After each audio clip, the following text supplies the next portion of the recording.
Ribeiro incluye los cuentos que se han publicado antes de que existiera la palabra El Mudo, antes de que existiera la colección, y luego los que publica ya cuando la colección existe y que seguirá publicando hasta llegar al tomo cuarto, que por X razones ahora no lo tengo a la mano, pero todos ustedes saben que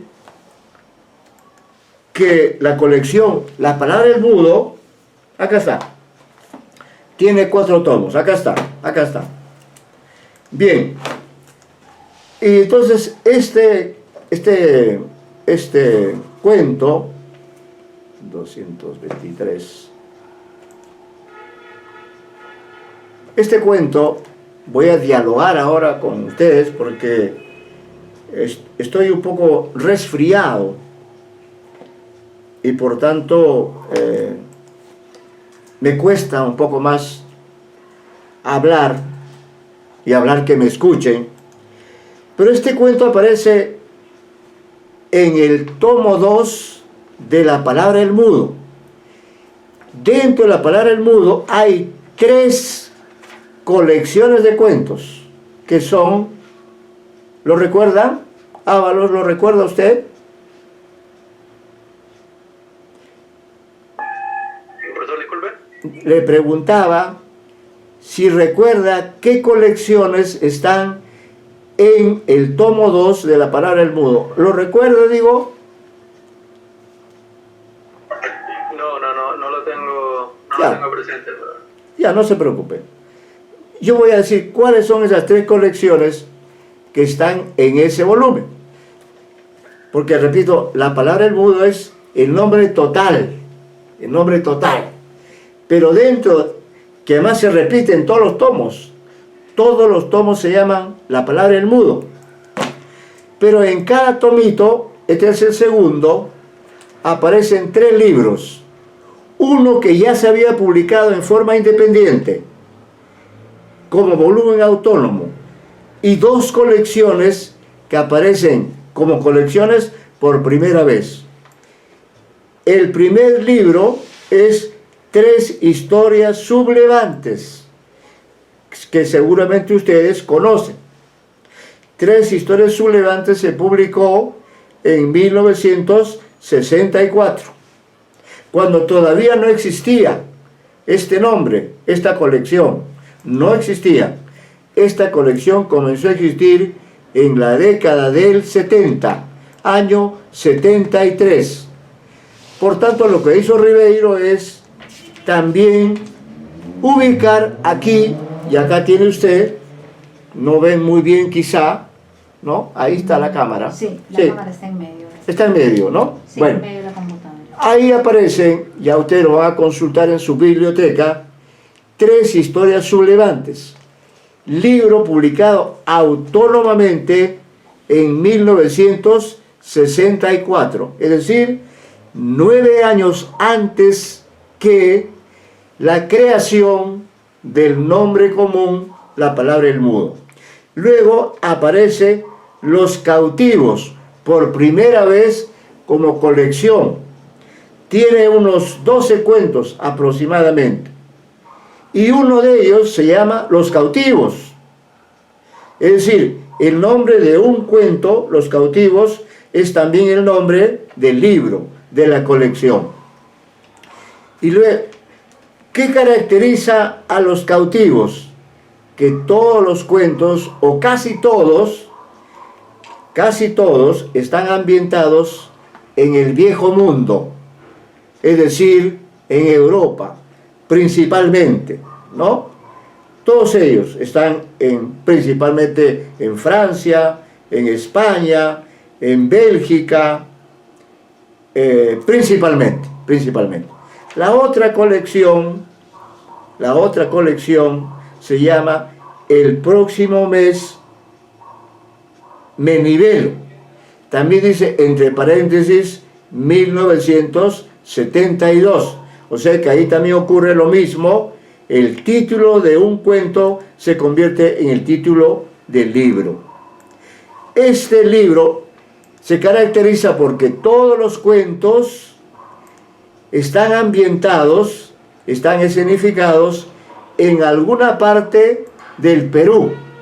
Esa es la diferencia entre una y otra colección. El anterior, Los Cautivos, los cuentos están ambientados fuera del Perú, principalmente en Europa, principalmente en Francia, especialmente en París. Y en esta colección a la que me voy a referir, todos están ambientados. Uno está, por ejemplo, ambientado en Paita y Piura. El que vamos a analizar en primer lugar está ambientado en Lima y otro punto más, y así por el estilo, ¿no? Bien, quisiera saber si alguno de ustedes recuerda de qué trata Un domingo cualquiera. Apelo a ver si se recuerdan, página 223. Es un cuento interesante, se llama Un domingo cualquiera. ¿Qué ejes temáticos tenemos? El viaje. Un viaje en día domingo. ¿Se puede considerar que es un viaje que tiene un propósito migratorio? No. Es un viaje dominical de ida y de vuelta. Pero ya tenemos ahí el tema del viaje. El otro eje temático es la existencia de dos personajes femeninos. Otro eje importante. Dos personajes femeninos. Jóvenes, dos jóvenes como ustedes. Una es universitaria, una de ellas, y la otra no. Entonces ya tenemos el tema del viaje, el tema de la presencia femenina, el dúo femenino, y otro eje temático muy importante, que algo tiene que ver con la migración, es el eje temático de también la migración, decía, porque uno de los personajes vive en Miraflores y el otro en La Victoria, de modo que es muy posible que el personaje que vive en La Victoria, donde es ahora alcalde el señor Forsyth, probablemente digo, esta chica viva, o mejor dicho, sea migrante. ¿Ven? Están aquí casi todos los temas que hemos mencionado. Bien. A ver, vamos a hacer lo siguiente. Porque claro, yo no puedo forzar la memoria de ustedes, porque aunque ustedes son jóvenes y tienen buena memoria, no se tienen por qué estar acordando de todo, ¿no? Se pueden haber olvidado. Pero vamos a recurrir, acá está, vamos a ver si tenemos suerte acá. Vamos a recurrir a este libro que les recomiendo. ¿Lo logran ver? Sí, ¿no? Jorge Coaguila, Ribeiro, La palabra inmortal. Vamos a ver si aquí está presente. Vamos a ver.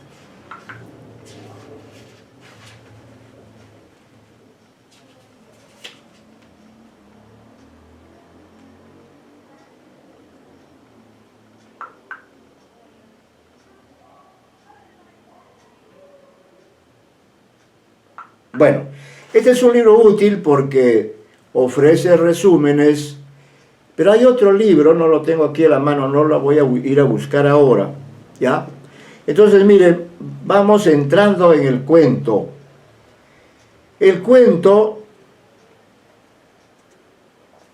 tiene un narrador en tercera persona, es decir, un narrador omnisciente. un narrador que lo sabe todo. Solamente hay dos personajes. Y luego algunos personajes secundarios que pasan así de largo y no tienen una importancia menor. Ahora, ¿cuál es la anécdota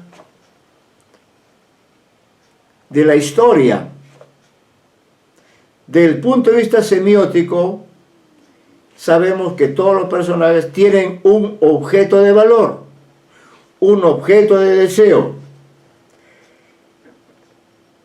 Aquí hay dos personajes, una se llama Gabriela.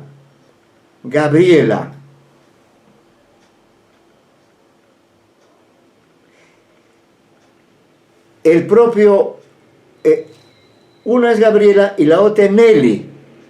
Gabriela es la que vive en Miraflores y Nelly es la que vive en La Victoria.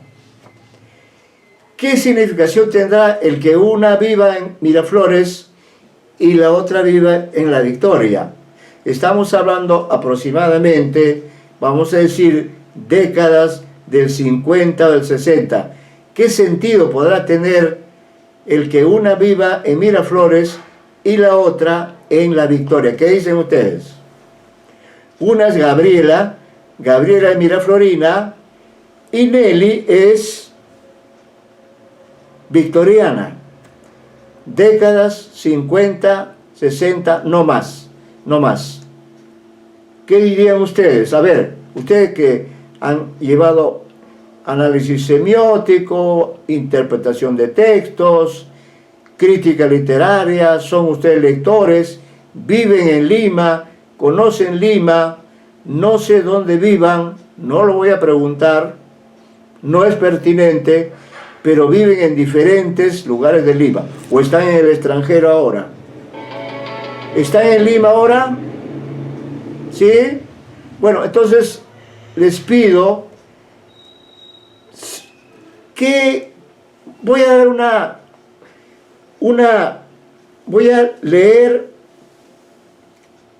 voy a leer la primera parte, ¿ya? Para que ustedes analicen.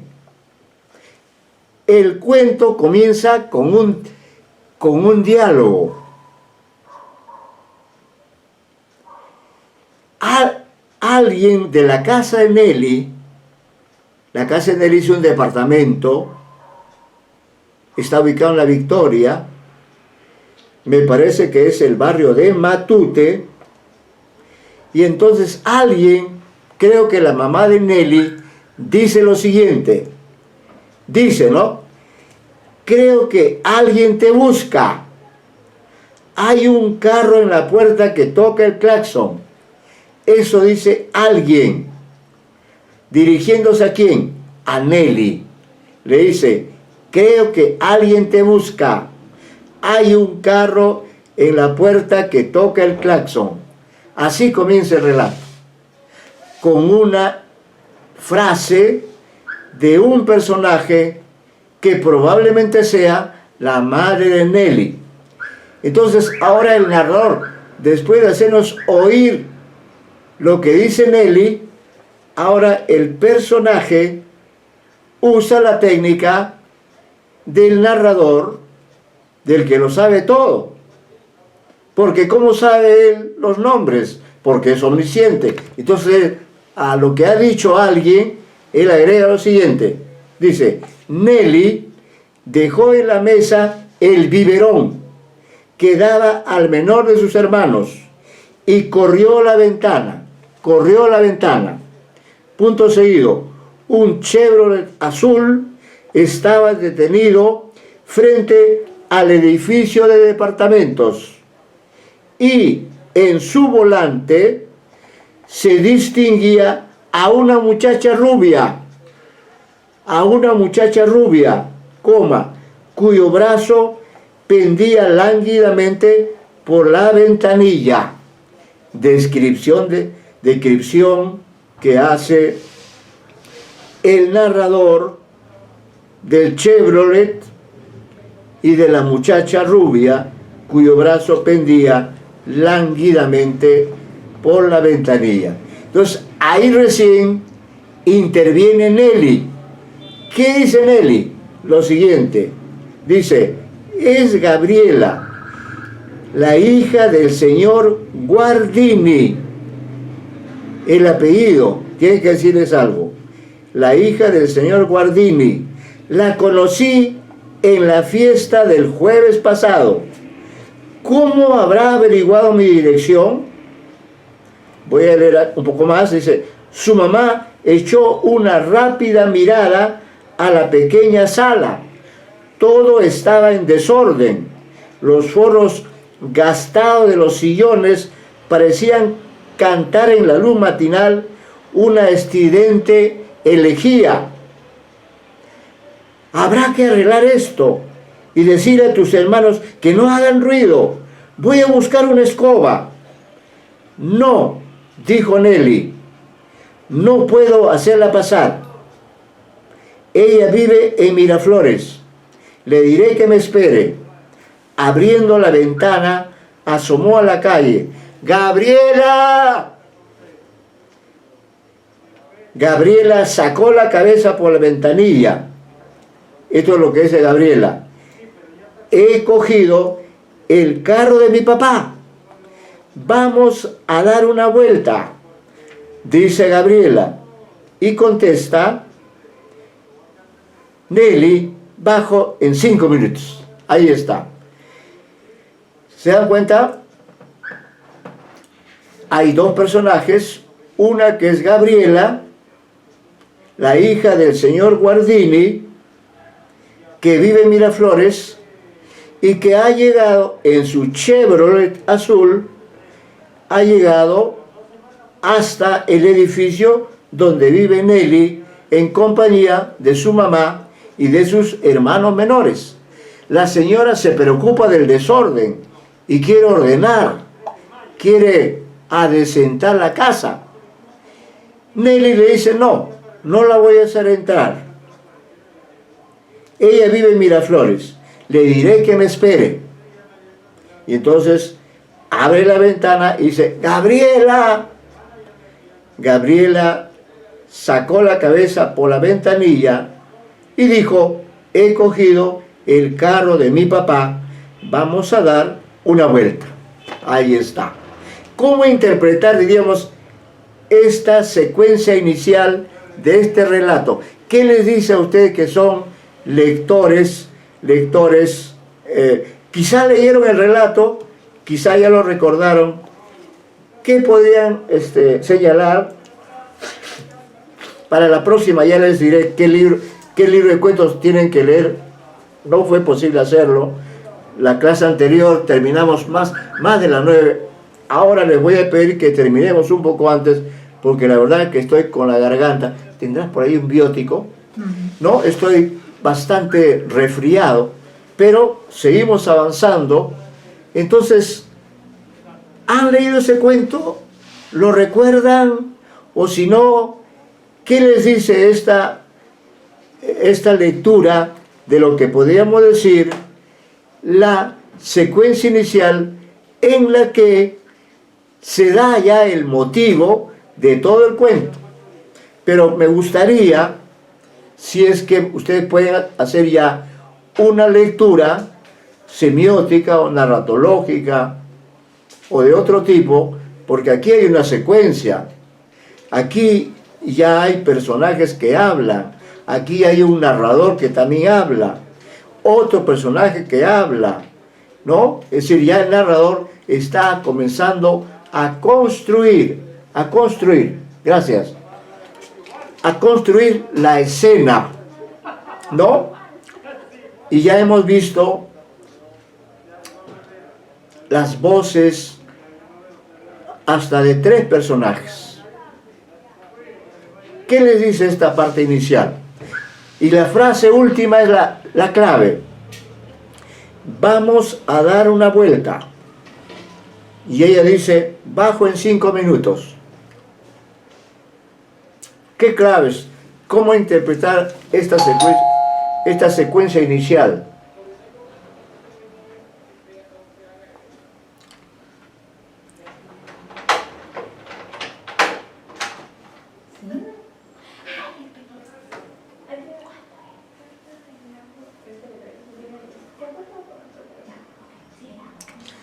problemas de la vida cotidiana. Un minutito, por favor, disculpe.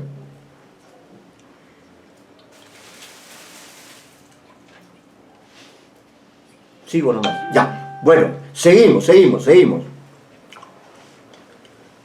¿Seguimos? ¿Me escuchan? Ya se escondieron. Aprovecharon para huir. ¿Pero están conectados o No, se sí, desconectaron de internet? veo a Ábalos, Ah, ya, sí está. veo a Yangali, a Ana Yangali. Bien, a ustedes. Estoy, profesor, aquí estoy. Y Norita también está, ¿no? No, Nora se retiró. Ah, ya. Hace un ratito. Ya, de acuerdo. Bien. ¿De qué tratará la historia? ¿Se puede hacer algún cálculo? ¿Se puede inducir algo de lo que he leído? A ver, ustedes son lectores con mucho vuelo, con mucha experiencia. Prácticamente ahí está ya el motivo que se va a desarrollar. Pero hay varios elementos a interpretar. Miraflores, la victoria, los nombres. Por si acaso Gabriela aquí es con doble L.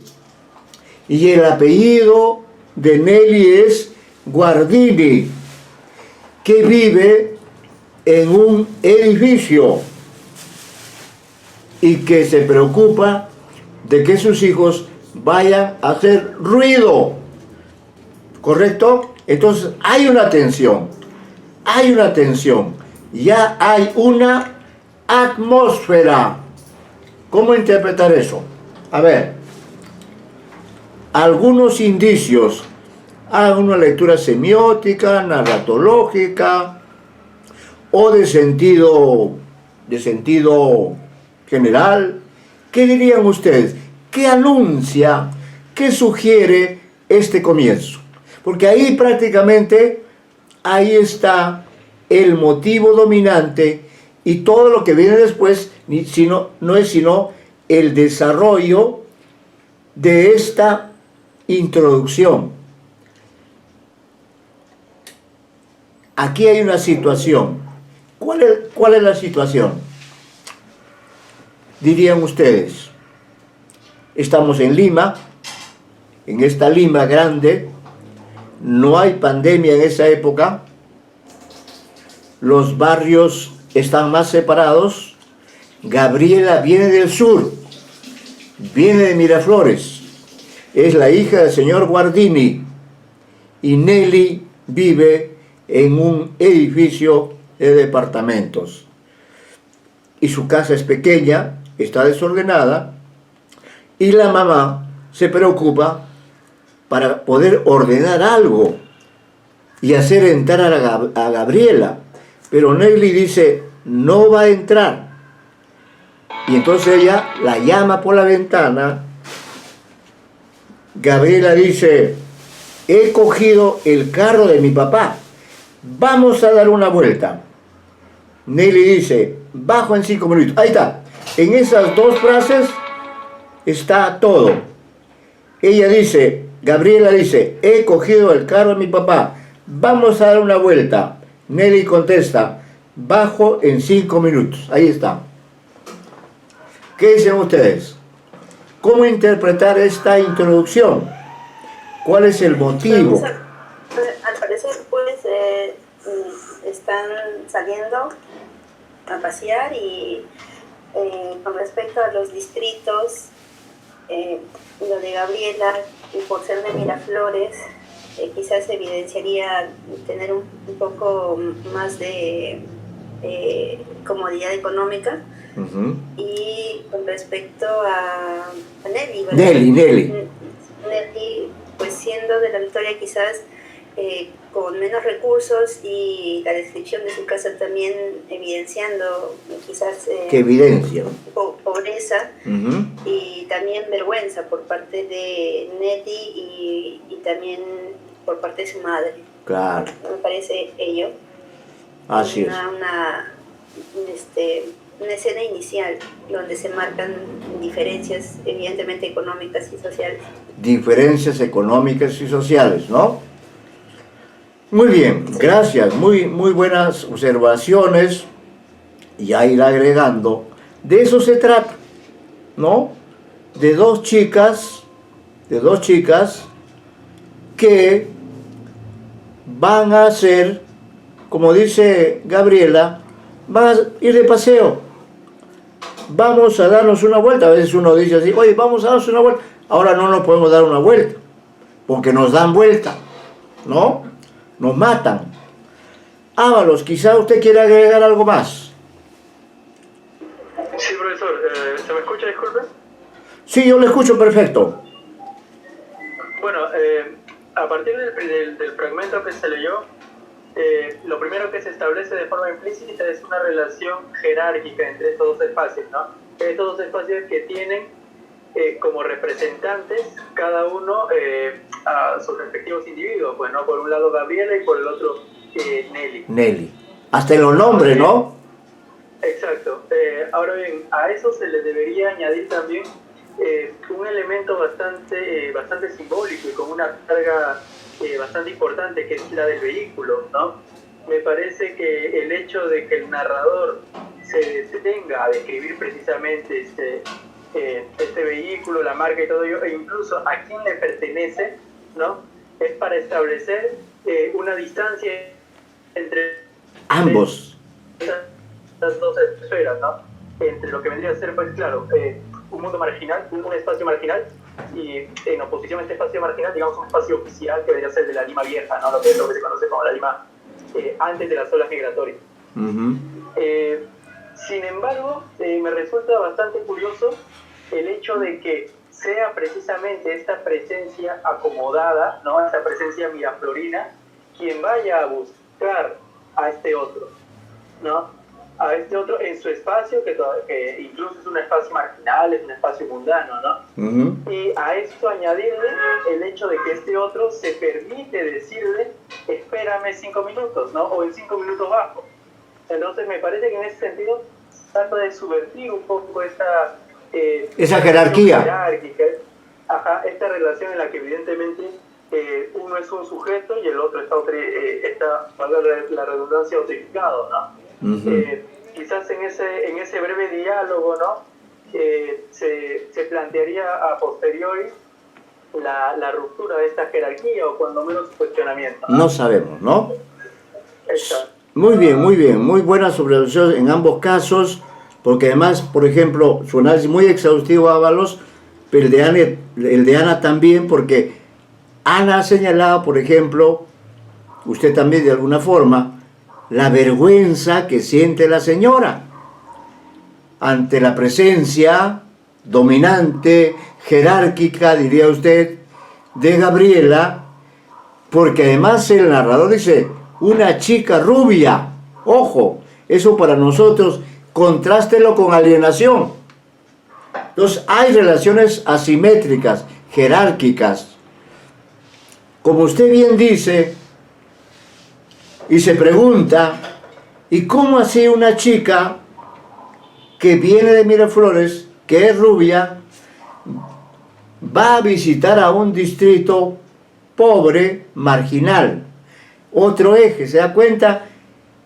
El centro y la periferia, ¿no? La zona de los sectores dominantes y la zona de los sectores populares, que probablemente sean migrantes y vivan allí. Buen análisis el de ambos, los felicito. De eso se trata en este cuento en realidad, ¿no? De un viaje que hacen dos chicas, que son Gabriela y Nelly.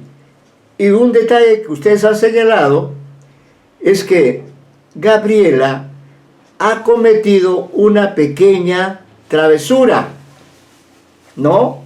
Esa travesura es, he cogido el carro de mi papá, vamos a dar una vuelta, ¿ve? Eso también es muy significativo.